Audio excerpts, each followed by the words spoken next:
Let me begin, and I want to introduce our wonderful guest here, Cynthia Enloe, feminist activist, writer, scholar extraordinaire, research professor at Clark University, and author of, I think, over a dozen books, and someone who has really been in the forefront of forcing us to think about the relations between gender and militarism and imperialism, in a nutshell. But so much more. It's such a treat to have you here.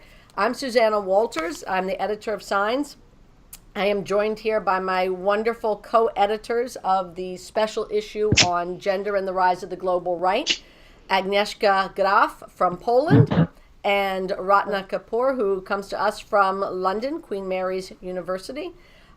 We have been editing a special issue which will be out in spring of 2019 on gender and the rise of the global right, and this discussion with Cynthia is part of that. I should also say it's part of our initiative at Signs called Ask a Feminist, where we ask a feminist about pressing political issues of the day that the mainstream media generally does not ask feminists about these things, and we think we should. And that is part of a broader initiative called the Feminist Public Intellectuals Project, which is an initiative that really is an attempt to bring new readers into Signs and to be very outward gazing in terms of the relationship between feminist scholarship and feminist activism. Super. So that's my introduction. And let me just begin with the broadest sort of possible question here, and then we'll all jump in and have a discussion.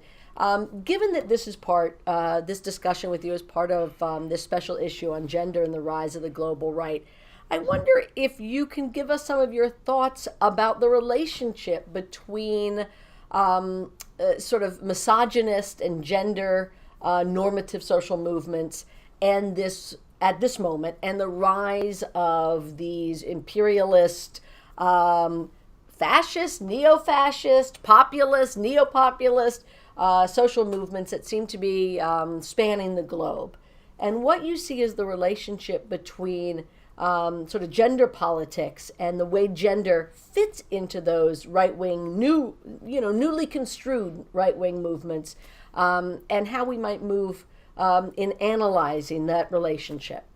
Well, I think one of the wonderful things about this special issue and about feminists generally is that they always ask the question.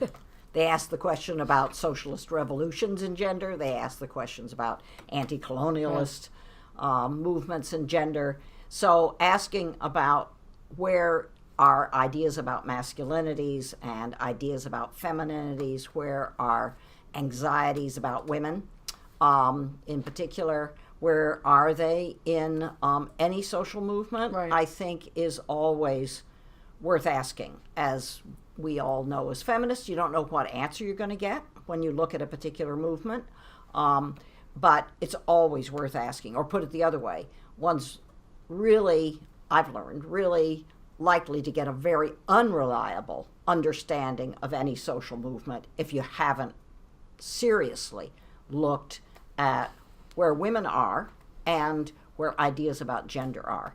In the global, well, let's hold off calling it the global right, because that sounds as though it's more cohesive than perhaps it is. So, in fact, it becomes a question. Right. How global Right. is the current, not just conservative movement, but right, and we can talk about what the difference is. But in any right-wing movement, inclination, tendency, whether it be Poland or India, it is definitely worth asking not only how anxieties about masculinities play a role in fueling. So it doesn't just fit, it oftentimes fuels Right. a movement. Right. But that's a question.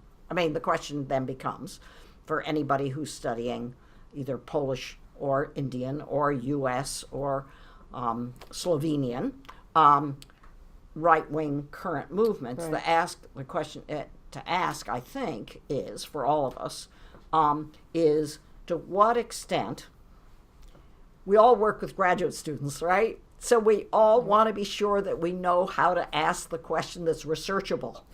Right. And so, to what extent are anxieties about masculinities, that's just one question, to what extent are they simply vacuumed up into a right-wing movement that we're researching? Or to what extent are they not just vacuumed up, if you will, and become part of it? To what extent are they fueling it? Right. At the beginning, at the middle, and at their later stages. I'm very excited about this special issue because it's going to answer a lot of these questions. I hope we will answer some of. Do you want to follow up on some of that, one of you? Yeah, I mean, I want to sort of almost flip the question a little bit to ask the other end of the spectrum that we talk about the anxieties of masculinities, but what about the anxieties of feminism? I sort of, I mean, you've spoken in your work really interestingly about the gendering of power, and there are feminists or women who are very powerful, right? And they can take the feminist discourse in a particular direction.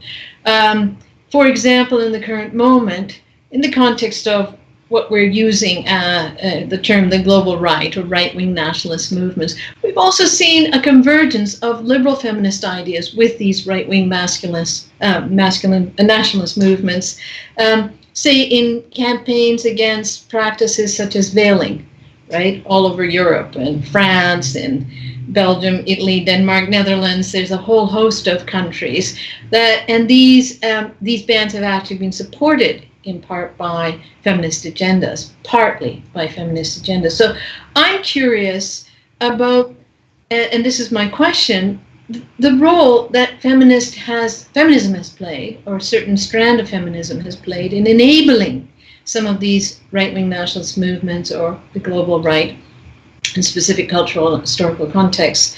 And what your views are on that. Do you agree with that? Do you disagree with that? And if you do agree on it, well, you know, how does feminism actually fix some of the problems or the messiness that we may have contributed to? Well, I think Ratna, this is a really great avenue to explore, I think. And I think you're quite right. It needs to be done country by country, anxiety by anxiety, xenophobic movement by xenophobic movement.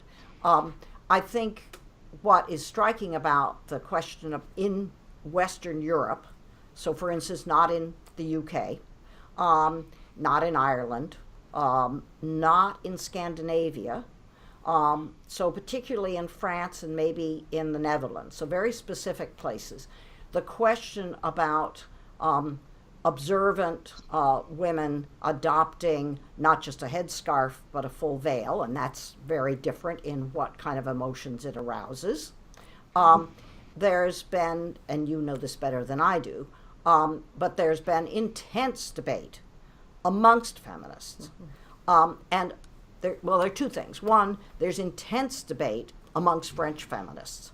They are by no means monolithic, and they divided sharply with each other around questions. And in France, this is about secularism, right? Correct. Which has a very particular history in French politics that it doesn't really have in any other European country. And so the debates amongst French feminists over any kinds of signs of what were taken to be religious, observant symbolism really were very sharp indeed. So there wasn't a feminist response, I don't believe.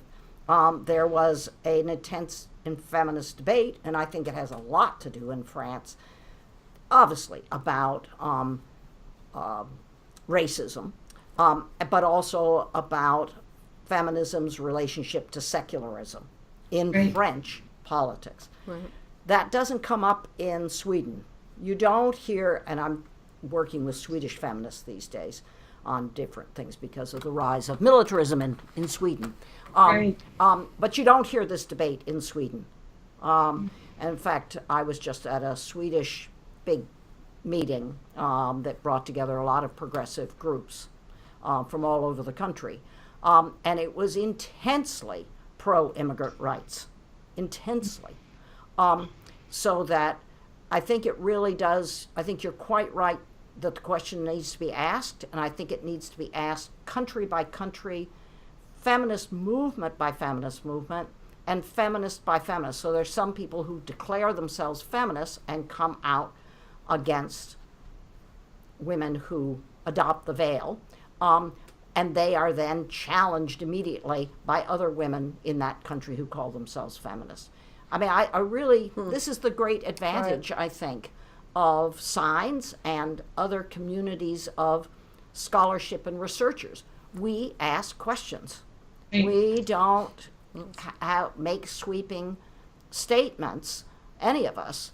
We don't always know how to follow up on our sharply posed questions. But that's why we all work with graduate students and undergraduate students, because we need other people to answer the question. But we do ask the questions, and then we want investigations that are reliable, that come up with sometimes quite surprising and oftentimes quite uncomfortable findings. That's right. I was just at a symposium about the anti-gender movement in Brussels, and we had a quite a intense debate about this very issue, what was called out as complicity of feminism in enabling some of these movements by creating this image of the veiled woman as a threat, and a threat to women's rights and to security at the same time.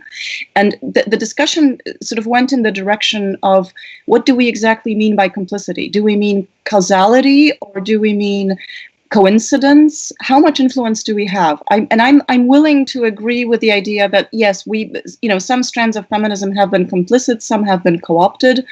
I don't think there is a causal relationship, for the simple reason that those movements have been doing this much longer.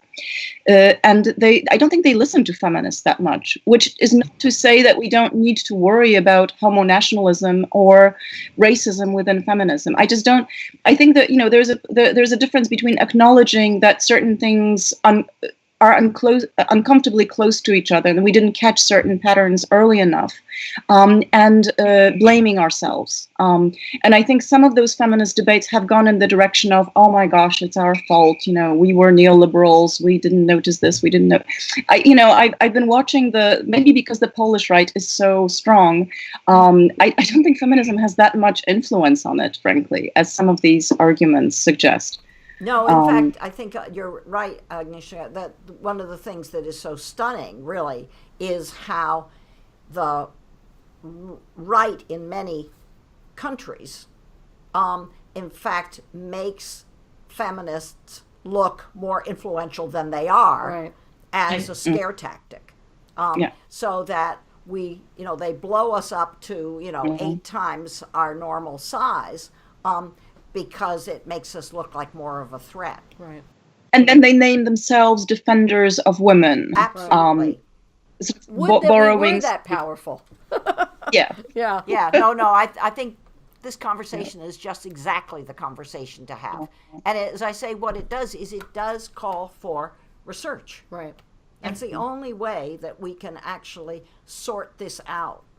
So let me go back to sort of something you said originally, right? That, before we flipped it over here, I'd like to reflip it back, because this question, and we've been talking about this in terms of the special issue, this question of, this big question of whether this sort of, not the misogyny ever went away, let's be clear, and not the patriarchy ever went away, but the resurgence of new and, ever more disgusting forms of masculine domination and control and patriarchal, et cetera, et cetera.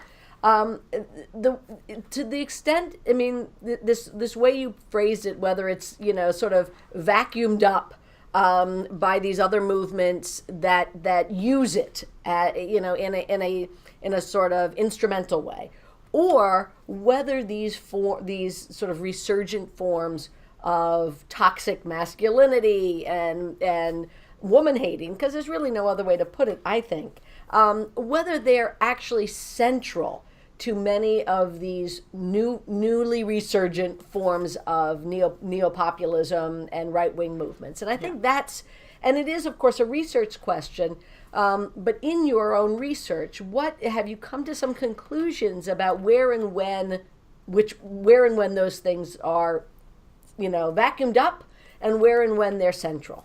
Well, I think one of the things that I'm watching, and probably you each are watching as well, is when the movement tries to turn to a political party.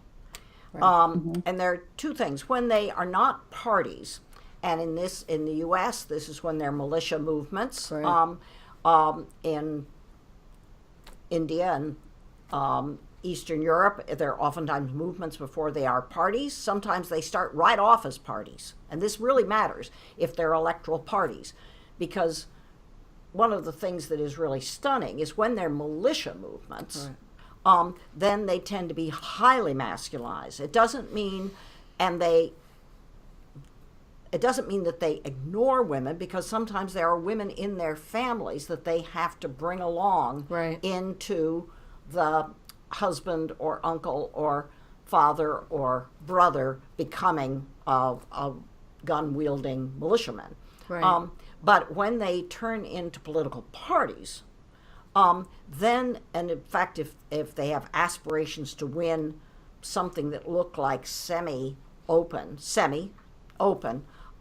elections, they in fact have to find some appeal to women as voters. And that's often through some idealized notion of the family that's combined with right. a demonized notion of the Democrats and feminists, and that becomes deeply misogynist, and it really encourages a lot of women to become misogynist in the right. sense of fearing feminists, fearing women who are breaking down the family, fearing women who, at least outside of some movements, ignore marriage. Right. So I think misogyny, I remember there was a wonderful feminist years ago who said to me once, as I was really, early in my feminism, and she shook her finger at me and she said, "Don't you ever give a talk without saying the word misogyny." I mean, I hardly knew how to spell misogyny, right? But I've always remembered that. I've always remembered that because this was mid-'80s, all right? And she was doing mainly work in the U.S., but she said, always keep your eye on misogyny. She said, don't mistake misogyny for patriarchy, for sexism. Make right. sure you know what you're talking about, right? But never take your eye off misogyny. Yeah. And I think what is interesting at this point in so many countries' politics is a lot of people know how to spell misogyny now. I mean, it's really very right. interesting. Especially in the 1980s, you had, thanks to her, I began to actually try and look at it and say it, right, when I found it. But now it's in journalism without italics, without quotes around it. It's out there as if, well, you can't understand what's going on in a country's political life unless you at least are curious about misogyny. I think this is a new moment. Right. Well, I think, and I mean, that goes into sort of the Me Not Too new moment. For misogyny, by the way. But new for the public discussion of it. Well, I guess I, again, want to follow up, pushback, not being pushback, it's just to get, the conversation, this is, this engagement of gender in the global right is such a complicated one.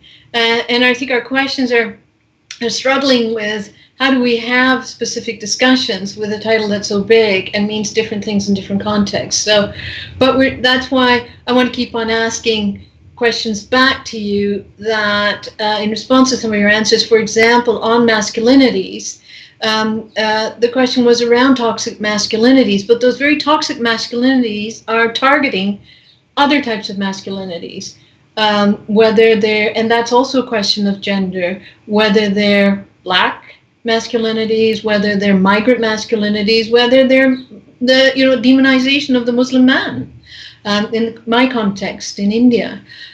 So I think the story of masculinities within the context of gender and the global right is an incredibly complicated one. And I'd like to hear more on your views regarding how, why a particular understanding of masculinity has become so attractive and has actually managed to seize power, not in non-democratic contexts where they may already be there, but in liberal democratic contexts. How did that happen? I think this also relates to that kind of surprise question, which you like to ask. Suddenly, after all this effort, 3 decades or more of engagements with gender, look who's at the top of the food chain again.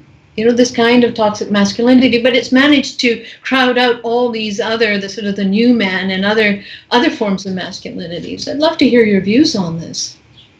Yes, I mean, one of the great contributions, I think, of feminist research, at least for the last 30 years, has been to look at the ways in which efforts at feminization are played out between men. Mm-hmm. And men play this game with each other. It's quite a serious game, and they play it with each other all the time. And they play with each other sometimes when they're off camera and sometimes when they are in the public eye. And that is men trying to present themselves as more legitimate, more reliable, stronger, more logical, more rational than the other man by trying to claim that the other man is feminized. So feminization as a process, it's really it's the weaponization of femininity, is many men's, not all, many men's attempts to feminize other men in order to delegitimize them. And that only, of course, works in a patriarchy. I mean, the feminization game played by men against men works because in a patriarchal society, which most of ours are, the feminized man is the less legitimate man, is the less reliable man, is the less logical man, is the less electable man. And so that Ratna, I think, goes way back. Obviously, it's been played for decades and generations. To take it to a more extreme moment is what perhaps we're seeing now. It's one of the reasons why Justin Trudeau is so interesting as an electoral phenomenon. I have friends who flew to Canada, Canadian friends, in order to vote Liberal, and they'd never voted Liberal in their life. They always vote NDP, which is more to the left. And they voted Liberal to get Stephen Harper out and to get Justin Trudeau in.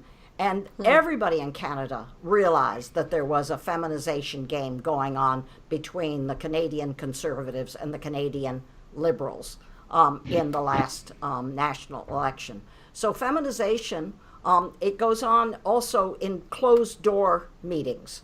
That is, I remember hearing from a person who was inside one of those closed-door it happens in national security circles, where somebody brought up the question of wounding, which I'm very interested in for other reasons, and the whole social politics of wounding, and because of a certain weapon that was being proposed to be used in a certain conflict. And he immediately, it was an all-male group around the table, and another man in the room delegitimized him, or tried to, by essentially, didn't say out loud woman, but essentially said you're being a weak sister, right? To a man to a man. And that's about choice of weapons in a national security debate in a very closed room setting. So I think what you're pointing to is really worth looking at. That is the ways in which women and men as voters assess different kinds of manliness. I mean, the new prime minister, the recent prime minister of Ireland, Ireland's one of the bright spots, right? At least this week. It is now. Yeah. At least this week. but he is a man who has both a white Irish and an Asian Irish parentage, as well as being gay. Right. And he managed to lead a country. He wasn't the main leader, it was feminists in the campaign, to an historic overturning of a constitutional amendment last week. Right. So I am interested in the Viktor Orban phenomenon. But that's not the Macron phenomenon, and it's not the Trudeau phenomenon. And so the question becomes, how are voters assessing what kinds of manliness are most appropriate for addressing their particular anxieties? And this raises the question about Modi, of course, right? And how he appeared as a state premier before he became prime minister. And what did he appeal to amongst voters? Which then brings me, now we're getting down to really government 101 kind of questions, but they're not irrelevant, even if they aren't the kind of questions that most of us ask most of the time. And that is, what's the gender gap in these elections? Right. And there are gender gaps in a number of the elections. I haven't seen any Slovenian data. Maybe some of you've seen. I mean, only 25% of the electorate this past week voted for the right wing. I mean, he had got the most votes. Right. But I haven't seen any gender data on that.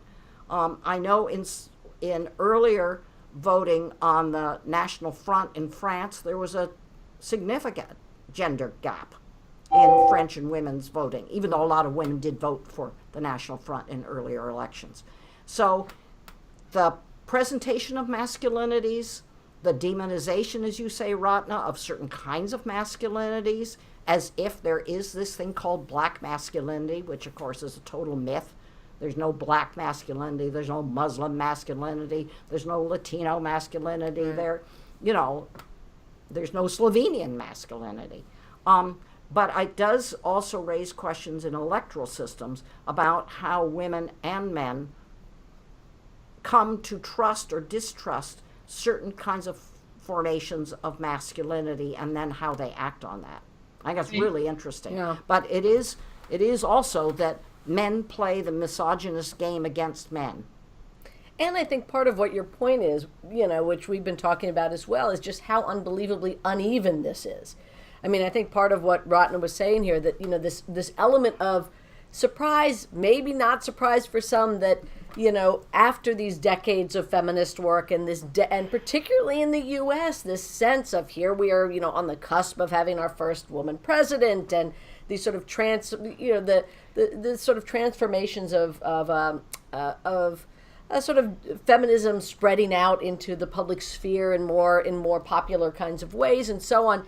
And then the sort of revelation to many of us that in fact those things that we thought were transformed were in fact not transformed at all, right? So the idea that, I guess you can look at some of this as backlash, which I think might be not in fact an accurate way to look at it. Or you can look at it as we had illusions about how far feminism had come in certain venues. Certainly in the U.S., I think that's true.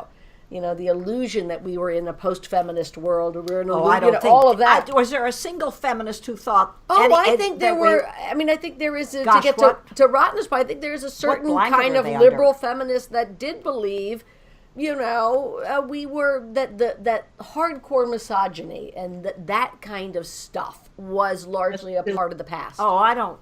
Gosh. We didn't believe that, but I don't know. Maybe.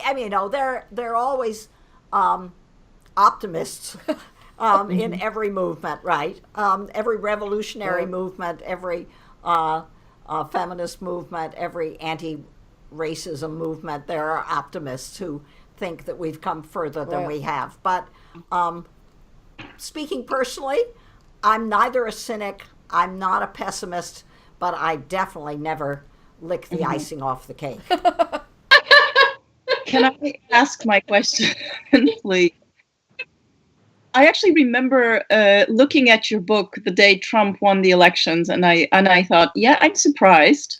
And I had the same feeling during Brexit. I just couldn't believe it. This was happening. I have a lot of British friends who, got themselves very drunk the day after. There was the sense of this can't be happening. So my question is, you've been around, you've advertised curiosity as a good feminist thing, and surprise. So were you surprised? Did you see this coming? I saw it coming in Poland to some extent, but I didn't see Trump coming at all. That's very interesting. You should tell us why you saw it was coming in Poland. In Brexit, just coming back to how people voted, there was almost no gender gap between men and women's votes on Brexit. As many, I mean, of course, this depends on exit polling. There are about as many women as men voted to leave. Yes, I live in the same British bubble you do. All my friends were in total dismay. Yeah. And many of them have European passports, not British passports. There was, I think, I rode on a bus. I was up in Bradford, and I took a bus afterwards with a woman who's South Asian British. And she said, well, it was the week before the Brexit. And she said, I am so worried. My family, my South Asian British family, is absolutely split. Said my sister is going to vote to leave. I'm absolutely committed to remain. And I thought, oh boy. I'd heard this also from other South Asian British friends of mine. They said within the South Asian communities, and of course they are diverse, they are not all the same, said there are real debates going on. Were we the last good immigrants? Which happens in the United States. It happens in every country, including Australia, New Zealand. To be of recent immigrant heritage doesn't mean that you are all in favor of the next generation of new immigrants. So I think I had at least a tremor of worry. To tell you the truth, I was surprised too. I don't think, to tell you the truth, that I paid enough attention to the Leave campaigners. They seemed, talk about masculinities. I thought that Boris Johnson and Farage, right, presented themselves in ways that were just not credible. Yeah, naughty boys. Pardon me? It was the naughty boys effect, which That's right. And I thought, who's going to fall for this? But then, you look at the election map afterwards, again, based on actual returns, and look how regional it was, right? Wales voted, let me get it right, Northern Ireland voted to stay, Wales voted to leave. These are majorities, not everybody.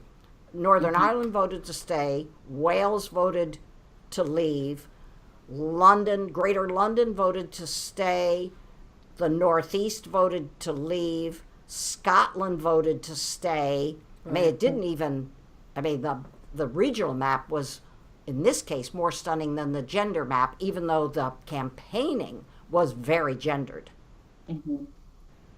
So, surprise? Yeah, I was surprised. I wasn't flabbergasted. I was dismayed, which is not the same as being flabbergasted. I was dismayed, but was I caught completely dumbfounded? No. Pretty dumbfounded? Yes. And with Trump? With Trump, again, Clinton won 2.9 million more votes than Trump. So it's really important not to mush I agree. popular vote with the electoral college system. That doesn't mean that this gives me many better sleeping nights, but it just means let's be sure our sentences are accurate sentences, right? The majority of people who voted did not vote for Trump.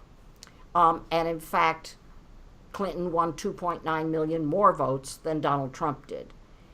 Was I still surprised? I had a dental hygienist who, running up to the election, okay, you all go to the dentist. Many of our viewers go to the dentist, maybe not willingly, but you go to the dentist, and there you are. And I'm totally dedicated to dental hygienists. They're the ones who keep me, from going through worse dental adventures. So I have my mouth open. There's a lot of stuff in my mouth, and my dental hygienist says, I really do. This is a woman who's a recent immigrant woman. I just really like Donald Trump. All this stuff is in my mouth, right? I know. That's a way you right, can't scream. Right. So when we finally got to the point, but I was really interested. I didn't want to so much argue with her. I wanted to actually, when I got the stuff out of my mouth, I said, why? And this, I think, is about American discourse and about media, and this is why science is so important. And she said, because he's honest. And I thought in American public life today, including entertainment life and news life and political life, this conflation of honesty with rudeness and honesty with bluntness, as if bluntness is honest rather than just being blunt or rude or racist.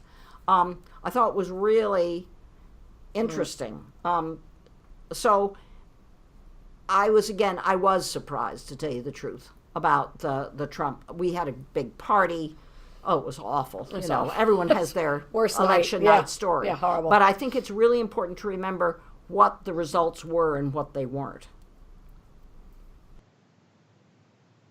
If I can just add on to that, that's still not sure it's going far enough, because, even if he hadn't won, right, suppose it had been Hillary Clinton, would we have said that would be a feminist success story, one? And number two, I personally would be still so surprised at the numbers of people who voted for him. Who voted for him. Yeah. I think one of the things is that, Ratna, if one... Again, I'm sounding so much like a American government 101 kind of type, which I'm not. I don't know enough about American politics.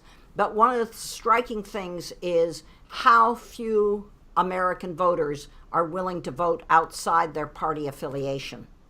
And it is, when we study Jamaican politics, we know that marriages don't happen if they're across party lines. We know that parties really go down into the sinews of family life and personal life in a country like Jamaica, for instance. We don't usually talk that way about political parties in personal and family life in the United States.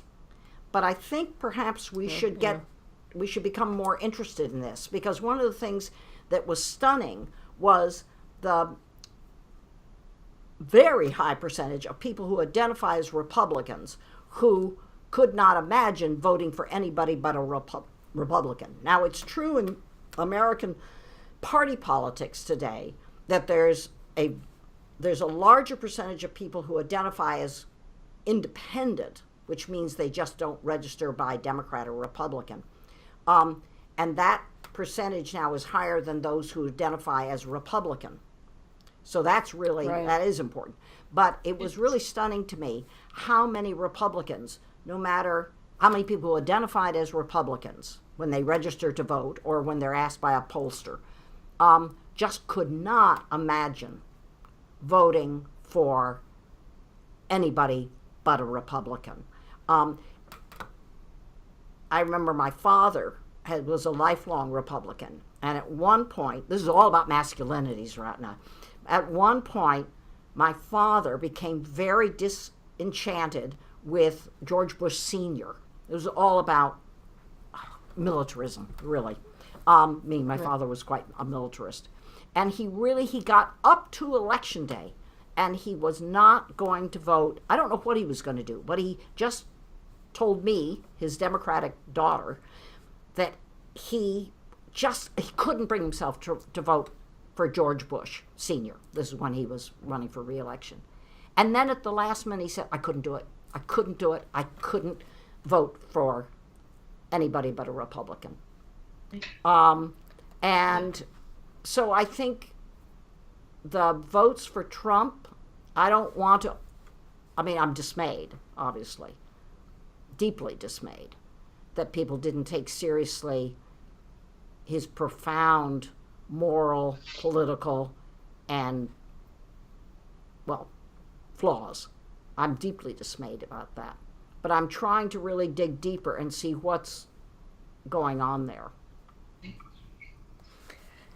Can I sort of follow up with that? And because it's something, again, we had been talking about and trying to get into the special issue, because of course we're all miserably depressed about the current situation. I don't know any feminist worth her salt who's sleeping well at this point. But if we are sleeping well at all, I think it's because the resistance internationally has been so feminist, and has been led by feminists everywhere, certainly in the U.S., but of course the women's marches were international.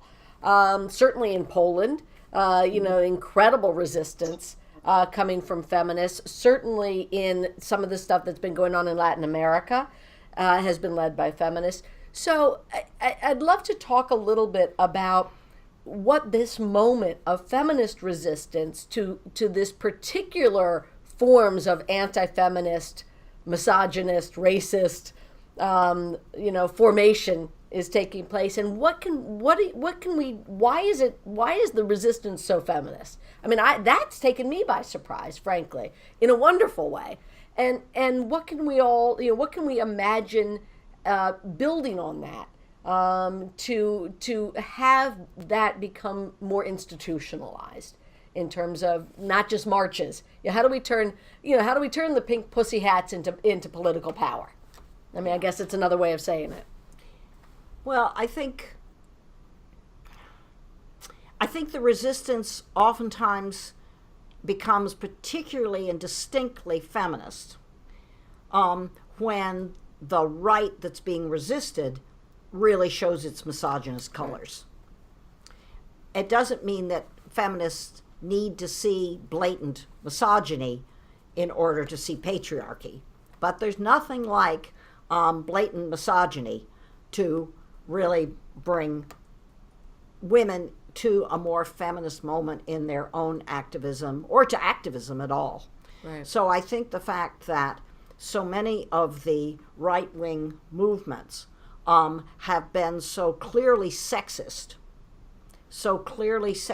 in their racism, so clearly sexist in their symbolism, that they've been overwhelmingly male-led. But one of the things that has struck me is that the resistance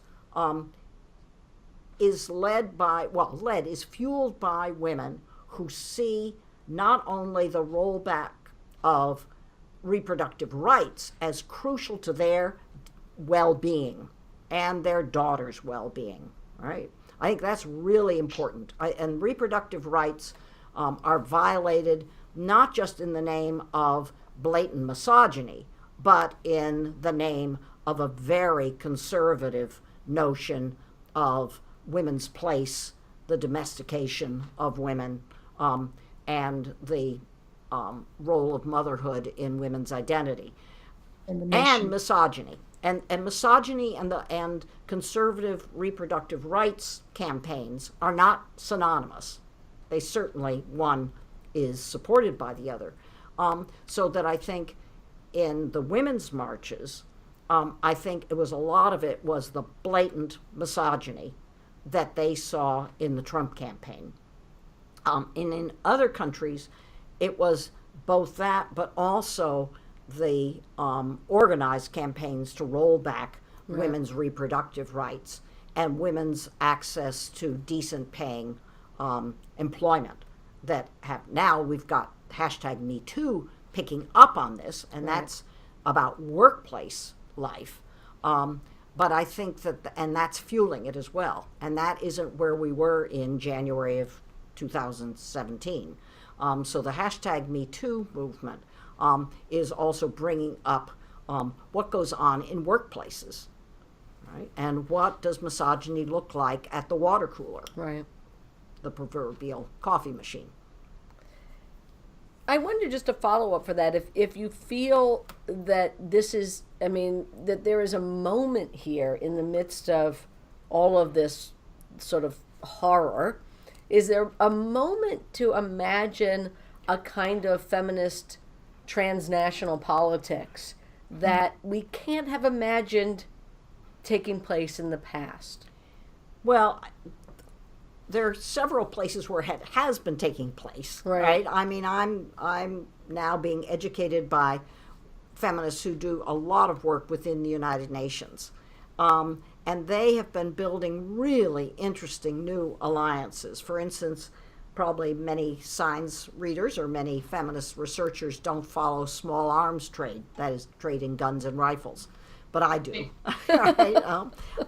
You know, I have a lot of perverse curiosities, unfortunately. But the arms trade treaty, called the ATT, for those who don't follow UN politics, was an enormous success, partly for feminists, because what feminists managed to get into this UN treaty that was passed in 2013, which, needless to say, the United States Senate has not ratified, and the Trump administration will never put forward to the Senate. But still, what they managed to get through this alliance was to ally with other arms-controlled people and say that gun violence, small arms as they're called, small gun violence is a major cause for the high lethality of domestic violence. You introduce guns into domestic violence and you increase exponentially the chances that the woman who is being targeted will die, right? Knives aren't good, fists aren't good, guns are lethal.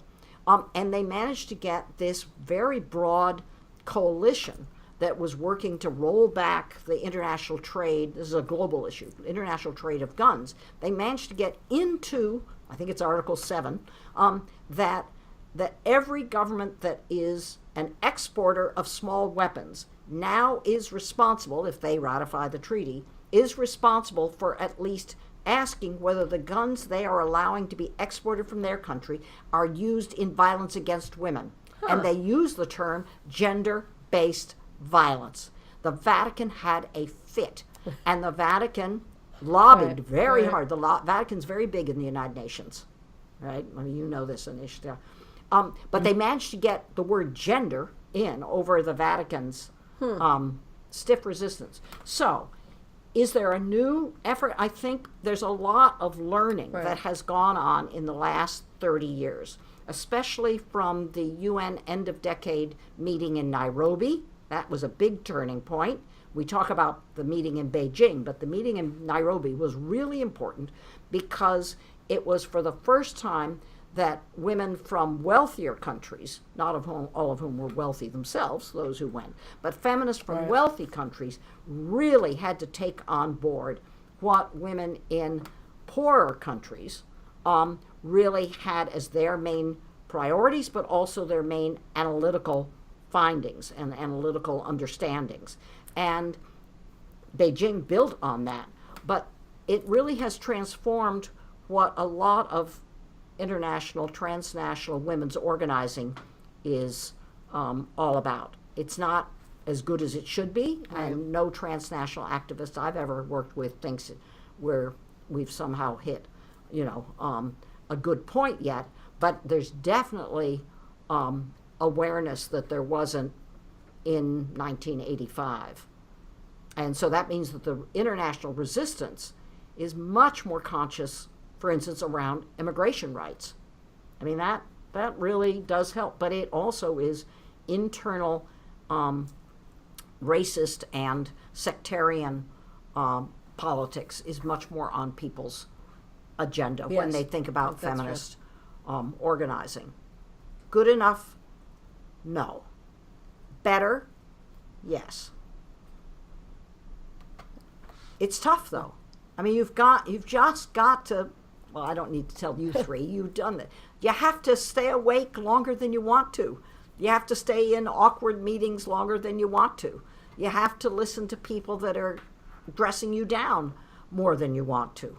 It's not easy to really develop transnational feminist coordination. And I'm very, Right. so that's why I say this movement for the arms trade, the ATT treaty movement, was women from Mali were absolutely crucial in that Right. movement.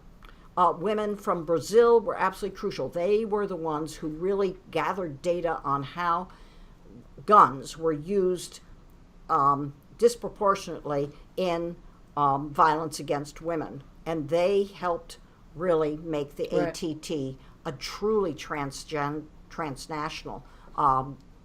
feminist effort. Well, I think what you're getting at too, of course, and it's an interesting moment for that, is this question of what constitutes a feminist issue. I mean, that's been some of the shift, I think, that we've been seeing all over. We certainly have seen it in the Women's March, which had this sort of platform that was as pristine and intersectional platform as one can imagine. We see it in your example, I think, of talking about small arms trade and thinking it through the lens of gender and making it clear its feminist principles and its feminist engagement. And of course, we're seeing it now in the U.S. With the issue of school shootings and the fact that school shootings are done by almost exclusively by young white men. And often motivated. I mean, there's been this talk of the incel and red pill, which we're doing some work on in the special issue. Often motivated by young white men's sense of their own exclusion from the privileges of heterosexuality. Yeah. So but thinking of gun shootings as a feminist issue, I think that does seem to be internationally, and of course immigration, that seems to be internationally, I think, a huge shift that's going on with feminist organizing. Yeah. I mean, to give, earlier women's rights efforts, women's movement Right. and liberation efforts credit.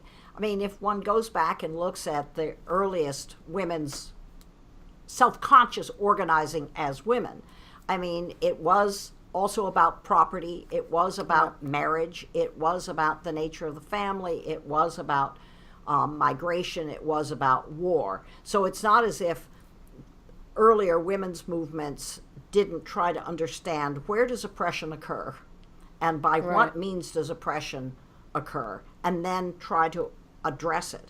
But it is true, it's true that we ask, where is women's oppression, or where is the privileging of certain narrow forms of masculinity occurring? And then not to try and you have to be both intersectional in the broad sense of wherever women's interests and liberation and its deprivation occur, you have to take it on. But you can't take on everything. It is really hard. And I think this is why the local grounding of any movement, including the Malian women's movement for gun control, was localist. And that's what made it really useful in transnational organizing. It's not, we go back to, the local global relationship. It's not a tension, it's a necessity. You cannot, I think, have really effective transnational feminist organizing unless everybody's feet are on very specific grounds. Yeah, if I may step in here, my own sense of the right is that it has been winning in part because it has been able to mobilize the idea of the local as conservative. There's a very strong right-wing discourse about the global liberal elite, which has been colonizing, depriving people of their true voice. And of course, if feminist organizing happens on a high level of abstraction around universal human rights, you can end up arguing yourself into a corner where you're antagonizing people that whom you supposedly want to liberate. So, which is not to I don't actually believe that this idea that that international human rights is a universalist discourse and therefore oppressive to women wherever locally, but you have to ask them, you have to hear it from them. You cannot tell them that they will be liberated. And the struggle now is with the right, which has been claiming that we are colonizing people locally, and it happens within the Eastern Europe has been having this dynamic with Western Europe, right? Both Hungarian and Polish rise of the populist right has in part consisted in this resistance of dignity. Polish dignity has been somehow hurt by the liberal European effort to tell us what to do with our women, or by shaming us, by telling us that we are homophobes. And you cannot respond to that by sending yet another letter of complaint to the European Union. You have to have a kind of voice of local feminists or local gay movement being mobilized, which leads me to what I really wanted to ask you about. Where do you stand on the universal human rights language as an effective language for women's rights? It's a long ongoing debate which you cannot avoid if you are interested in transnational women's rights. What is this a discourse that has gone bankrupt, or do we actually need to revive it now that the right has been organizing so effectively at the UN? What's your stand on that question? Well, I think first of all, just to address the really interesting your lead up here, your run up the diving board, and that is that nationalism has always been not automatically patriarchal, but it's always been right there on the table to be picked up by patriarchs, right? Mm-hmm. Nationalism, it's no wonder that so many women, even women who have thrown their own efforts, oftentimes at great risk, into nationalist movements, have oftentimes become very, very wary of who uses nationalist rhetoric and nationalist symbolism for what patriarchal cause. So I think what we're seeing you're dealing with directly in Eastern Europe has a long legacy, and a lot of Filipino nationalists should come and have seminars with you in Poland. I really mean that, and that's true of Korean nationalists, Korean feminists. Korean feminists have dealt with the trickiness really of nationalism far longer than many of us. So I oftentimes think, who should be advising whom?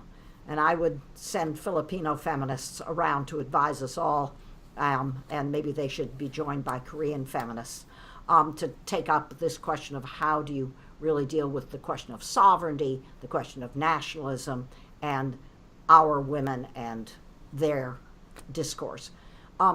And that does, you're absolutely right, that does raise the question of how to talk about human rights and women's rights. In all my work, and of course I'm still learning, thankfully, but I've always been wary of abstractions. I think it's mainly, we're all teachers. I think it's mainly because I'm a teacher, right? Mm-hmm. And as a teacher, you always watch the kids in the back row slumping down, right? The ones who are skeptical from the minute you say the word anything, right, in class, really. It's a healthy skepticism, but it is a skepticism. And as a result, I think, Agnieszka, that I'm always eager to talk about both broad concepts, including concepts of rights, and what does it mean to have human dignity. I'm always determined to try and localize it, to ground it really quickly. And I think your word of warning is really a political word of warning, as well as a philosophical word of warning, which is one always, this is true of the anti-slavery abolitionist movement, right? You had to be able to talk about not only human dignity, but what it meant to be an enslaved person.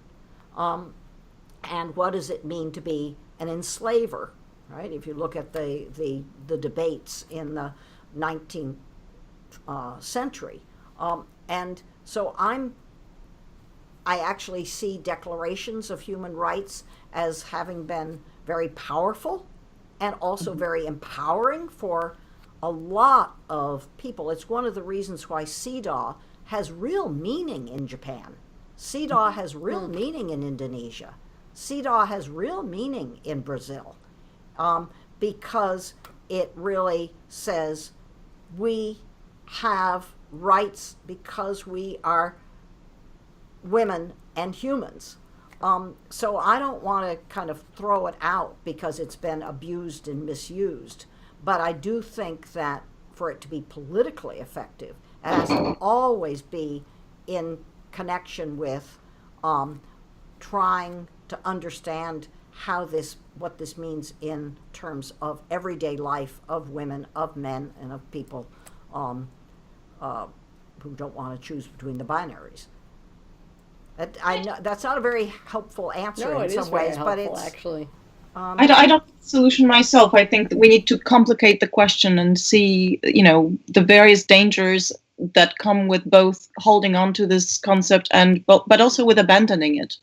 I've always been very troubled by, listening to Western feminists tell me that human rights are a colonial discourse, where human rights are really the only argument we have when, trying to discipline our government, which has actually, Poland has signed CEDAW. Poland has signed all sorts of treaties. And if we stop believing that these treaties are binding, then we're completely, up in the air. So these are useful tools for women in those countries that are supposedly oppressed by international human rights. So I think that the self-blaming of some currents of Western feminism has actually worked against those who are supposedly being hurt. But on the other hand, there is a problem with universalism, and then I think there is yet another problem now with the right being so good at creating a new universalism. And they're really effective at it, maybe because they're fresh at it. This whole idea of natural rights being an unquestionable, obvious thing, and they don't mention God. They say it's natural, it's natural law. The World Congress of Families is from our point of view, it's a really despicable way of thinking and talking, but it's quite fresh and energized in a way that I think feminism hasn't been since the 70s. The ball is really in their courtyard, and I think we need to be able to respond to that with equal energy. And I'm just wondering, where is feminist language most vibrant? And I'm not so sure anymore. Can I jump in on this? Yes, because and I think Agnieszka, your question is really an incredibly important one, and I think you're right that it's not. And I think we can't choose between embracing human rights and abandoning human rights. Just neither of those are real options. But I want to go back to something that was asked earlier about transnational feminism or global human rights. Anything that's transnational and global is received with skepticism in large parts of the world, because there is still the histories of colonialism that continue to inform the post-colonial present. And that's not just a Western feminist stance, it's a post-colonial feminist kind of healthy critical position. To say, well, what's a real agenda being advanced either under looks like a progressive project, with it's a transnational feminist project, or it's a global human rights project. What other agendas are being advanced here? Are they racial? Are they religious? Are they, hegemonizing projects that are designed to introduce, perhaps even open up new spaces for the neoliberal market to enter? So I think it's a really important skepticism to take on board. And human rights has been used for progressive and non-progressive agendas. And we think we have to appreciate, we do really need to take that on board, that just to say I'm on the side of human rights doesn't make you a good guy or a good, good feminist. It just doesn't. We see how, say, states have taken on anti-trafficking agendas and how this has hurt certain constituencies it was meant to help, whether it's sex workers or it's migrants. We see how, and we talked about this earlier, how taking on agendas that are about removing the veil for women under the guise of gender equality, arguing the pseudo language, has actually hurt certain constituencies, in fact, further alienated them and made them even more suspicious of these so-called progressive agendas. So I think we are walking on eggshells. I mean, this is a really, really, really difficult space on which to intervene because there are such polarized positions on it. And that's why I also want to come back to Cynthia, if I may, come back to an important moment, I think, where, again, the skepticism around global and transnational really hit a peak was post 9/11. And I really want to ask you this question. You've probably been asked a lot of times about, 1960s and your time at Berkeley, but I want to fast forward this to 2001 and 9/11 and how that perhaps influenced your own thinking on feminism in transnational context, as well as in the context of your own work on international relations. How did it shift or change your position or thinking on feminism? Which, the 60s at Berkeley or 9/11? 9/11, I would say, because I do something big happened after 9/11. The Berkeley 60s movement was highly patriarchal.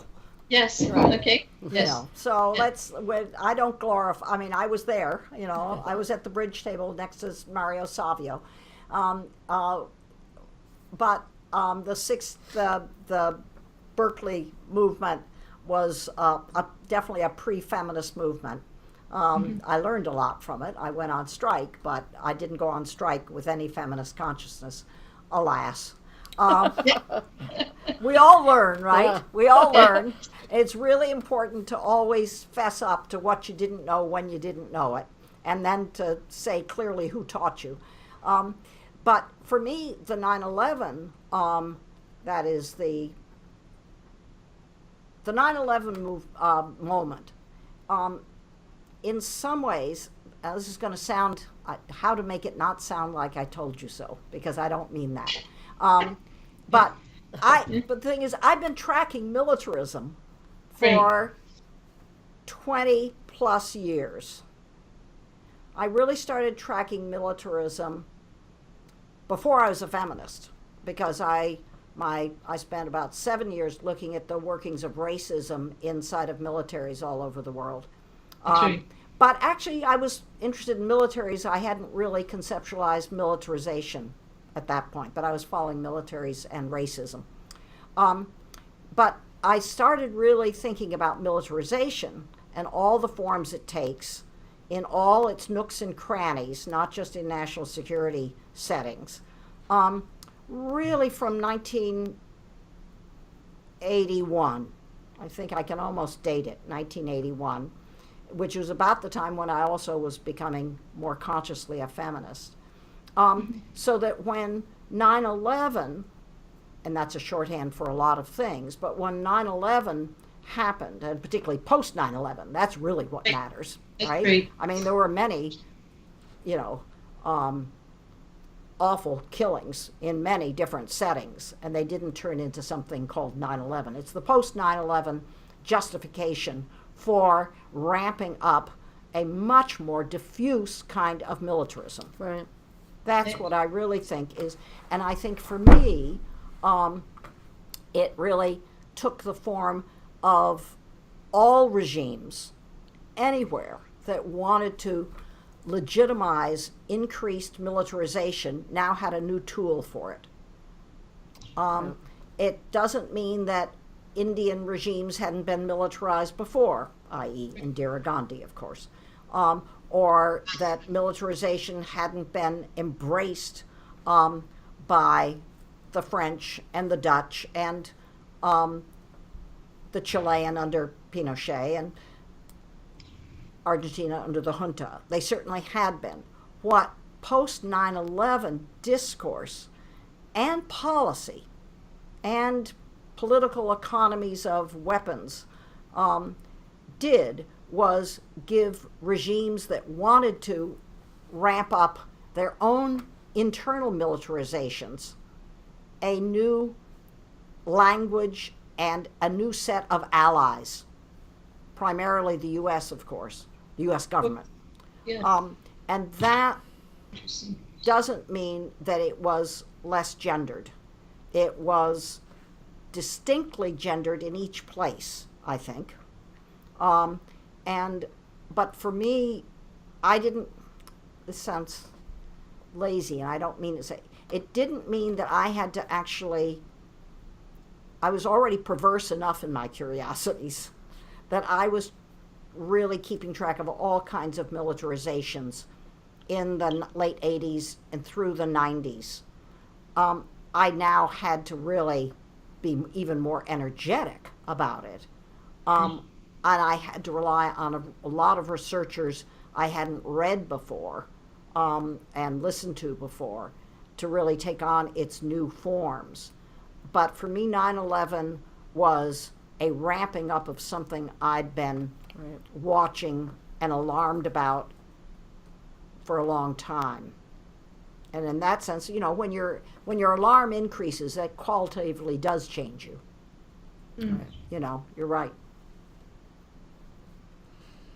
I think we have time for maybe one more question, or either of you want to have a final question?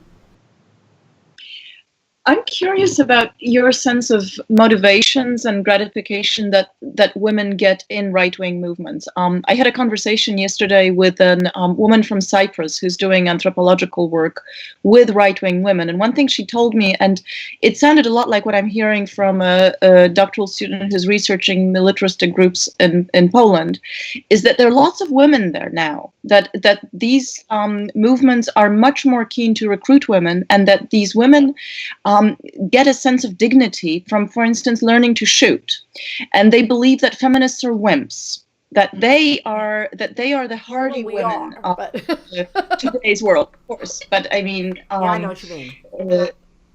That there's a kind of sturdiness, but this took me by surprise, because I always thought that to be a right-wing woman is to cherish a certain traditional version of femininity and to be part of that, package of women and children. But no, this seems to be a new, muscular version of femininity. I don't know if you've come across this at all, and whether it's just a coincidence or a pattern emerging. Well, the thing is, numbers of state militaries have been playing on this aspiration of a lot of young women, because we're talking about particularly young women. Yes. For at least since the late 1970s. So state militaries have really honed their skills on appealing to 17, 18, 19-year-old women to shoot, to take risks, to do things that are dangerous, that are physically demanding. And so they were there first. But it also is, I think, a maturing, if one can use that word, of various right-wing movements. I mean, they're keeping up with a feminist spirit in those girls. Well, you know, you can co-opt anything. Yeah. And you can co-opt, universal human rights. You can co-opt women as physically capable, things that feminists have promoted, but that the state, or in this case, insurgent right-wing movements, can also use. And it is true, if you interview women who've joined state militaries, around the world, one of the things that 17, 18, 19-year-old women, not all, but a lot, and it's about sport as well. That is that notion that women have physical capacities that have been underestimated by their fellows and their parents and, whoever they think the grown-ups are. and this is their chance to show them. And so I think that women being recruited, as you say, into Polish militias may be new for the Polish right-wing militias, but it's not new out there in other settings. And I mean, as you say, right-wing movements, wherever they are thinking about gender all the time. Right. And they don't think about gender, in just their own stereotypic ways. There's a new book out by the American social historian, Linda Gordon, of course. Linda Gordon. Right, she does. Yeah, right. And Linda Gordon has out a new book on women in the Ku Klux Klan in the North, not in the American South. So we have a long history of wonderful historians looking at women in what seem to be patriarchal movements, anti-feminist movements, women against suffrage, the wonderful book by Elna Green on women's anti-suffrage clubs. What I think you're bringing up is really important, and that is that physicality matters. And that a lot of particularly young women, but not only young women, particularly young women are resentful when they feel physically capable and are shunted into paths where it doesn't acknowledge their physical capabilities. Sometimes that means they go and they play soccer, right? Other times it means that they are at least vulnerable to these sorts of recruitments by right-wing militias. It's absolutely to be curious about, for sure. Thank you. Oh my God, it's such a depressing note to end. No, we're not depressed. We can't end on women in militias. No, listen, here's my end note. If we give me something else, honey. If we get depressed, they win. Right? This is true. There, that's much better. We can't. I want to, for all of us here, I want to just thank you so much, Cynthia. This was fabulous conversation. Well, thanks to you all. Illuminating and exciting and empowering, and I think we've all learned from each other and from you. Absolutely, it's the best. And from Signs and the whole community of Signs, I thank you. And thank you. Thank you all, and thank you and good night. This was great. You. Thanks Wonderful. a lot. Thank you, guys. I hope our paths will really cross.